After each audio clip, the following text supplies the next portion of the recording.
Après cela, Joseph, qui était de la ville d'Arimathie, demanda à Pilate l'autorisation de récupérer le corps de Jésus. Joseph était un disciple de Jésus, mais en secret par crainte des autorités juives. Et Pilate lui permit de le prendre. Donc Joseph vint et emporta le corps de Jésus. Nicodème, celui qui une fois était allé voir Jésus pendant la nuit, accompagna Joseph, emportant avec lui près de 30 kilos d'épices, un mélange de myrrhe et d'aloès. Les deux hommes prirent le corps de Jésus et l'enveloppèrent de bandes de lin, avec les épices conformément à la coutume juive, lorsqu'ils préparent un mort avant de l'enterrer. À l'endroit où Jésus avait été mis à mort, il y avait un jardin, et dans ce jardin, un tombeau tout neuf, dans lequel on n'avait encore mis personne. Comme c'était la veille du sabbat, et que le tombeau était tout près, c'est là qu'ils déposèrent le corps de Jésus. Tôt le dimanche matin, alors que le jour n'était pas encore levé, Marie de Magdala se rendit au tombeau, et elle vit que la pierre de l'entrée avait été enlevée. Elle courut trouver Simon-Pierre et l'autre disciple que Jésus aimait.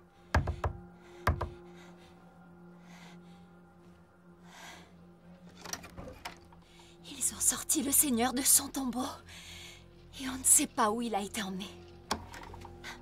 Alors Pierre et l'autre disciple sortirent et allèrent au tombeau. Tous les deux couraient vite, mais l'autre disciple courut encore plus vite que Pierre et arriva le premier au tombeau. Il se pencha et aperçut les bandes de lin par terre, mais il n'entra pas. Simon-Pierre, qui le suivait, arriva et pénétra directement dans le tombeau.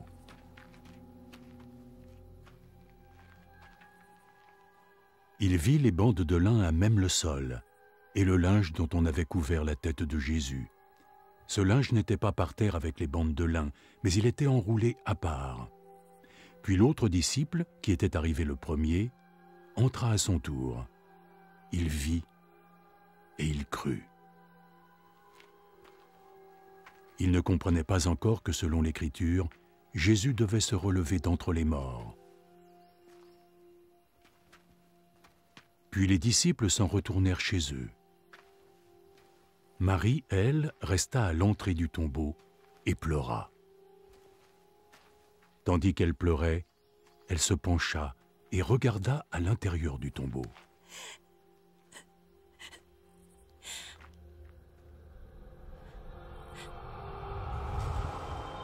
Elle vit deux anges, vêtus de blanc, assis à la place où avait reposé le corps de Jésus, l'un à la tête et l'autre aux pieds. « Femme, pourquoi pleures-tu » lui dirent-ils. « On a enlevé mon Seigneur et je ne sais pas où ils ont emmené son corps. » Puis elle se retourna et elle vit Jésus qui se tenait là. Mais elle ne se rendit pas compte que c'était lui. « Femme, pourquoi pleures-tu? Qui est celui que tu cherches? » Elle pensa que c'était le jardinier. Alors elle lui dit: « Si c'est toi qui l'as emporté, dis-moi où tu l'as emmené et j'irai le reprendre. »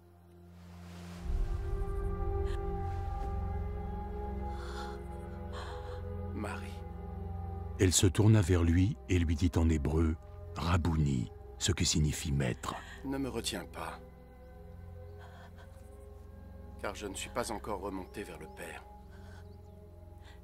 Mais va voir mes frères et dis-leur ceci: je vais retourner auprès de celui qui est mon Père, et aussi leur Père, mon Dieu et leur Dieu.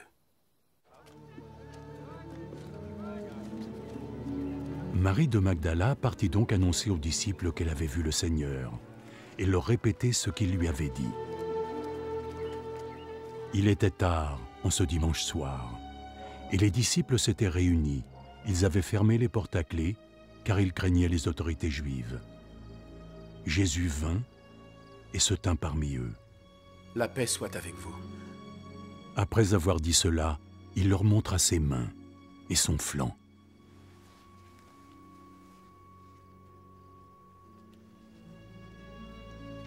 Les disciples furent remplis de joie en voyant le Seigneur. Jésus leur dit de nouveau: La paix soit avec vous. Comme le Père m'a envoyé, alors je vous envoie.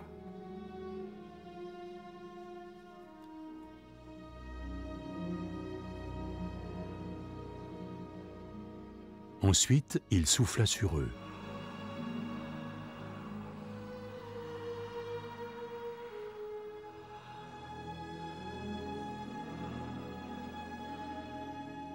Recevez le Saint-Esprit. Si vous pardonnez à ceux qui ont péché, ils auront le pardon. Si vous ne leur pardonnez pas, ils ne l'obtiendront pas.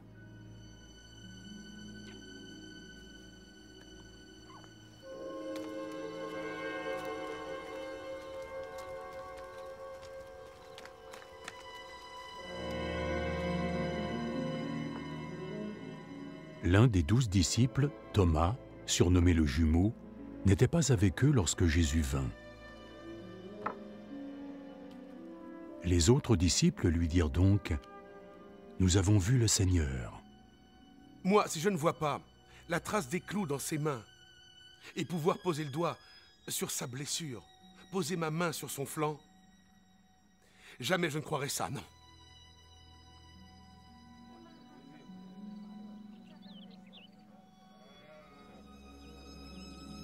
Une semaine plus tard, les disciples étaient de nouveau réunis dans la maison, et Thomas était avec eux. Les portes étant fermées à clé, mais Jésus vint et se tint parmi eux.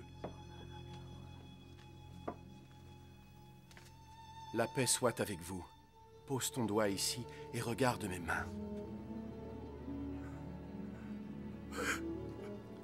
Ensuite, avance ta main et place-la sur mon flanc. Cesse de douter pour croire. Mon Seigneur et mon Dieu.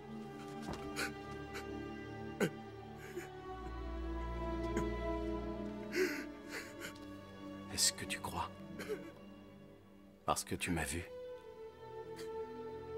Comme ils sont heureux ceux qui croient sans même m'avoir vu.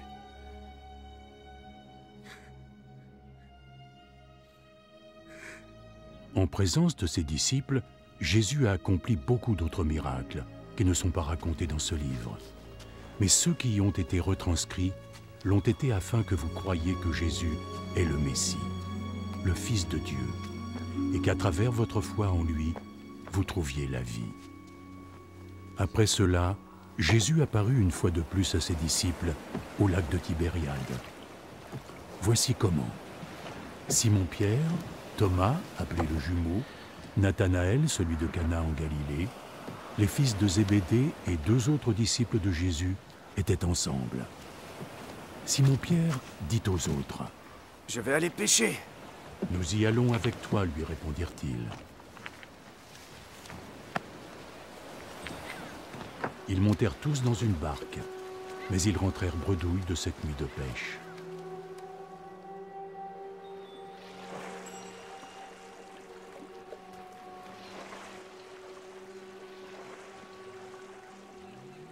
Jeunes gens, avez-vous pêché quelque chose? Non, rien!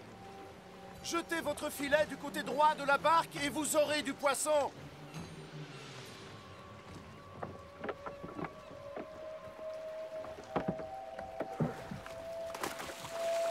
Ils le jetèrent donc.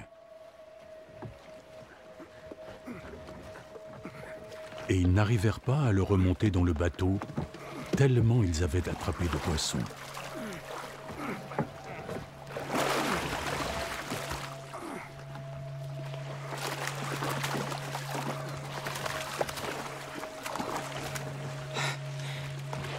Le disciple que Jésus aimait dit à Pierre, « C'est le Seigneur. »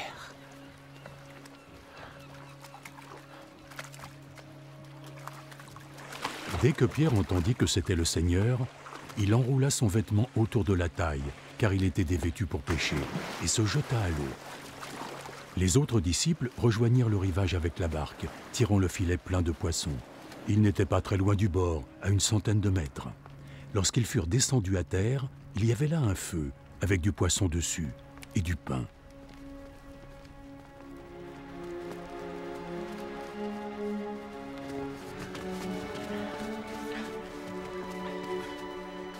Apportez ces poissons que vous venez de prendre. Simon-Pierre monta dans la barque et tira à terre le filet plein de gros poissons, 153 en tout. Et bien qu'il y en eût autant, le filet ne se déchira pas.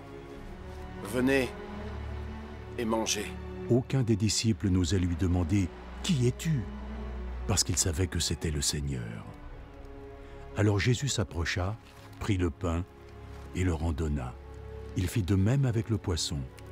C'était donc la 3e fois que Jésus apparaissait à ses disciples, depuis qu'il était ressuscité. Après qu'ils eurent mangé, Jésus demanda à Simon-Pierre, « Simon, fils de Jean, m'aimes-tu plus que tous les autres ici? »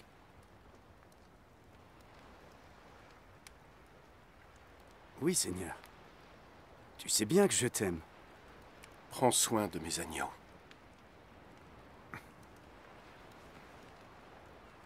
Une 2e fois, Jésus lui demanda, « Simon, fils de Jean, est-ce que tu m'aimes? » Oui, Seigneur. Tu sais bien que je t'aime. Prends soin de mes agneaux.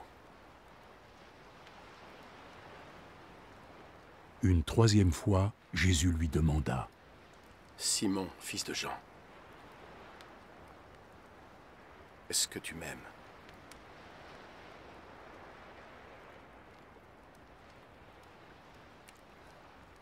Pierre fut attristé de ce que Jésus lui demanda pour la 3e fois, « Est-ce que tu m'aimes » Alors il lui répondit, « Seigneur,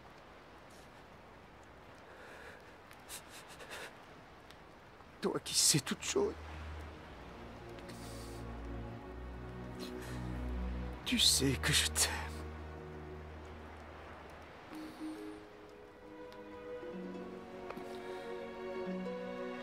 Prends soin de mes agneaux. »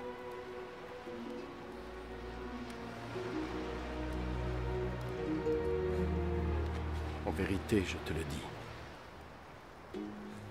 Quand tu étais plus jeune, tu étais toujours prêt et tu allais où tu voulais. Mais quand tu seras vieux, tu étendras tes mains. Puis quelqu'un t'attachera et t'emmènera où tu ne veux pas aller. » En disant cela, Jésus indiquait de quelle façon Pierre allait mourir et rendrait gloire à Dieu. Puis Jésus lui dit, « Viens, suis-moi. » Pierre se retourna et vit derrière lui l'autre disciple que Jésus aimait, celui qui lui avait demandé « Seigneur, qui va te trahir ?» En le voyant, Pierre demanda, « Et lui, Seigneur, que lui arrivera-t-il? »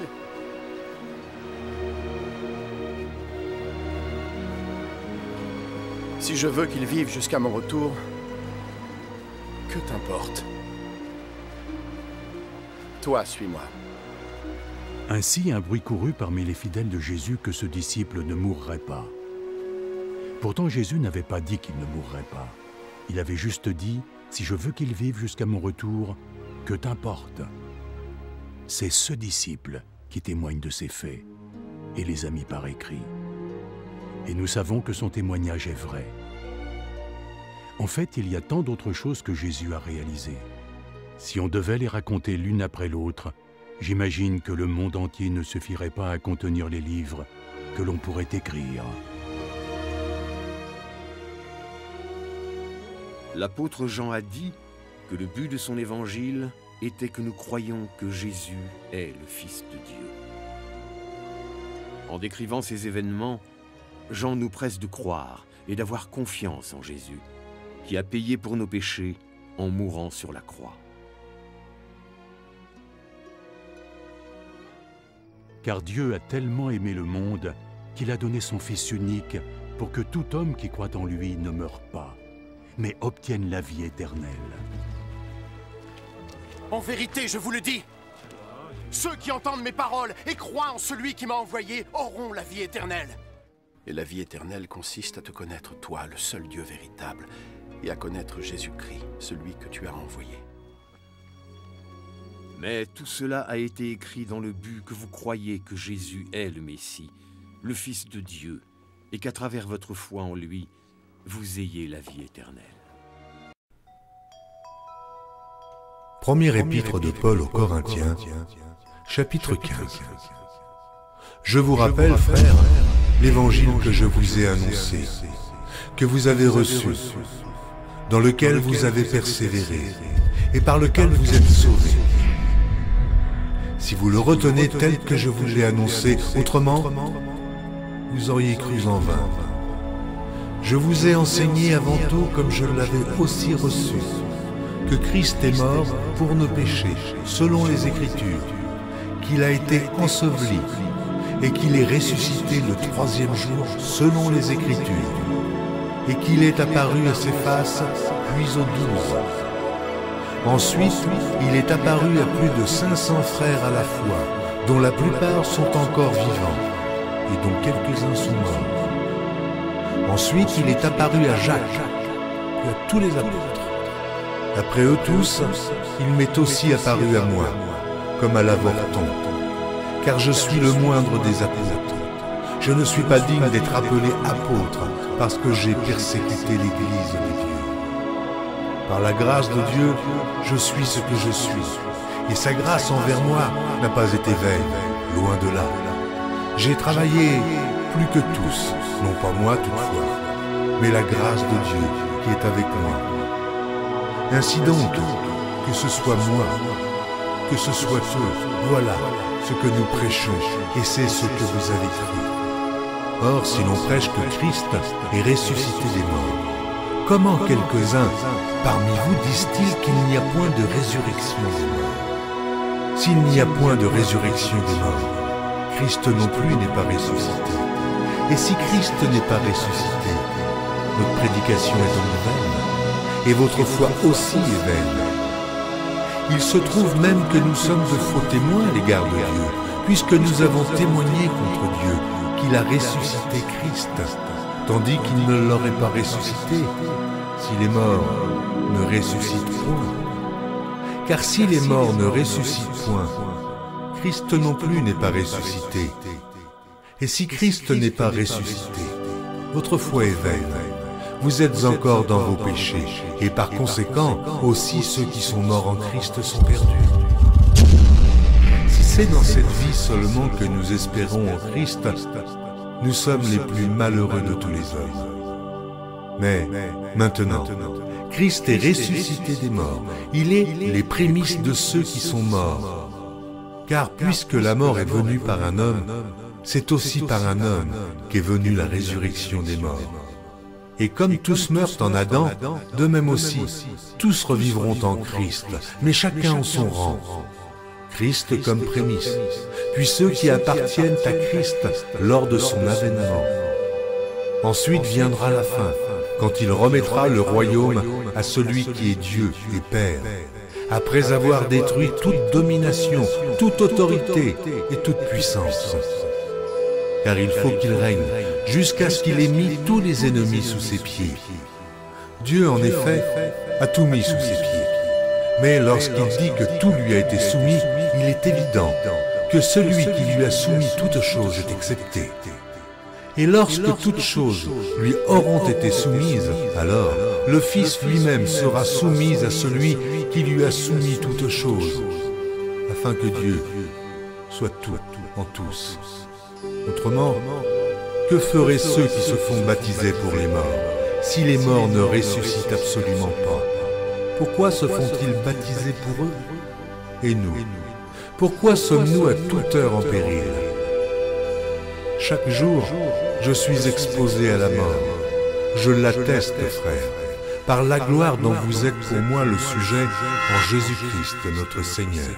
Si c'est dans des vues humaines que j'ai combattu contre les bêtes à Éphèse, quel avantage m'en revient-il? Si les morts ne ressuscitent pas, mangeons et buvons, car demain nous mourrons. Ne vous y trompez pas, les mauvaises compagnies corrompent les bonnes mœurs. Revenez à vous-même comme il est convenable et ne péchez point. Car quelques-uns ne connaissent pas Dieu, je le dis à votre honte. Mais quelqu'un dira, comment les morts ressuscitent-ils et avec quel corps reviennent-ils? Insensé, ce que tu sèmes ne reprend point vie s'il ne meurt. Et ce que tu sèmes, ce n'est pas le corps qui naîtra.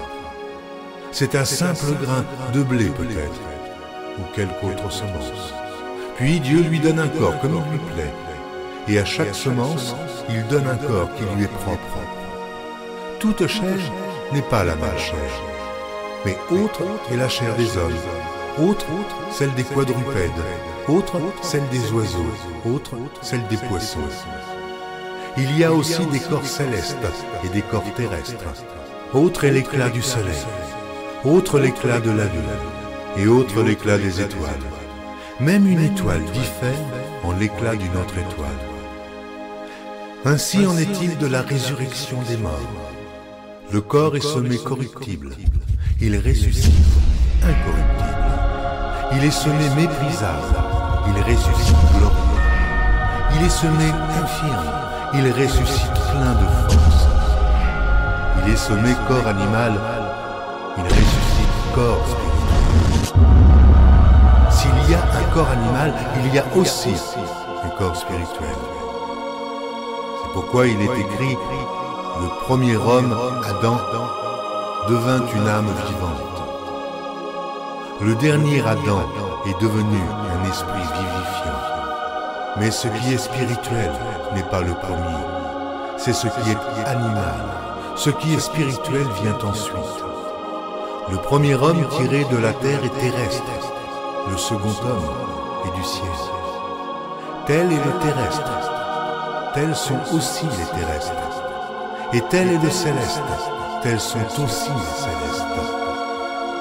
Et de même que nous avons porté l'image du terrestre, nous porterons aussi l'image du céleste. Ce que je dis, frère, c'est que la chair et le sang ne peuvent hériter le royaume de Dieu, et que la corruption n'hérite pas l'incorruptibilité. Voici, je vous dis un mystère. Nous ne mourrons pas tous, mais tous nous serons changés, en un instant, en un clin d'œil, à la dernière trompette. La trompette sonnera, et les morts ressusciteront incorruptibles, et nous serons changés. Car il faut que ce corps corruptible revête l'incorruptibilité, et que ce corps mortel revête l'immortalité. Lorsque ce corps corruptible aura revêtu l'incorruptibilité, et que ce corps mortel aura revêtu l'immortalité, alors s'accomplira la parole qui est écrite, la mort a été engloutie dans la victoire. Ô mort, où est ta victoire? Ô mort, où est ton aiguillon? L'aiguillon de la mort, c'est le péché, et la puissance du péché, c'est la loi. Mais grâce soit rendue à Dieu, qui nous donne la victoire par notre Seigneur Jésus-Christ. Ainsi, mes frères bien-aimés, soyez fermes, inébranlables, travaillant de mieux en mieux à l'œuvre du Seigneur, sachant que votre travail ne sera pas vain dans le Seigneur.